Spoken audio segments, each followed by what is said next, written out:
As a home மேக்கரா school day morning routine பார்க்கலாம். காலையில ஒரு 5:15 டே ஸ்டார்ட் ஆயிடுச்சு. ரெஃப்ரெஷ் ஆயிட்டு கிச்சனுக்குள்ள வர்றதுக்கு ஒரு 5:30 கிட்ட ஆயிடுச்சு. வந்த உடனே முதல் வேலையா ரைஸ் ஊற வச்சுட்டு சாப்பாடுக்கு தேவையானதை கட் பண்ண ஸ்டார்ட் பண்ணிட்டேன்.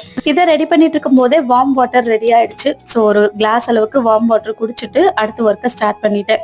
பிரேக்ஃபாஸ்ட், லஞ்ச், ஸ்நாக்ஸ் எல்லாமே காலையில ஒரு 7:30க்குள்ள ரெடி ஆயிருக்கணும். ஏன்னா அதுக்குள்ள அவங்க ஸ்கூலுக்கு கிளம்பிடுவாங்க 7:45.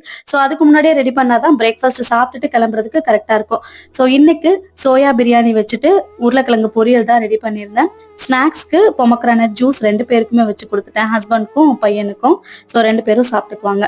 ஸோ லஞ்ச் எல்லாம் பேக் பண்ணி முடிச்சதுக்கு அப்புறமா வீட்டுல இருக்கிற வேலைகளை பாக்குறதுக்கே டைம் சரியா இருக்கும். ஏன்னா குட்டி இருக்கான் இல்லையா, அவனையும் பார்த்துக்கிட்டு பார்க்கணும். ஸோ அவனையுமே தூக்கிட்டு மாடிக்கு போயிட்டு துணி எல்லாத்தையுமே வாஷ் பண்ணியிருந்தேன். காலையிலேயே வாஷ் பண்ண போட்டுட்டேன். அது எல்லாத்தையுமே மேல காய போட்டுட்டு திரும்பி ரிட்டர்ன் வீட்டுக்கு வந்துட்டு பேக்கிங் ஒர்க்கை ஸ்டார்ட் பண்ணிட்டேன்.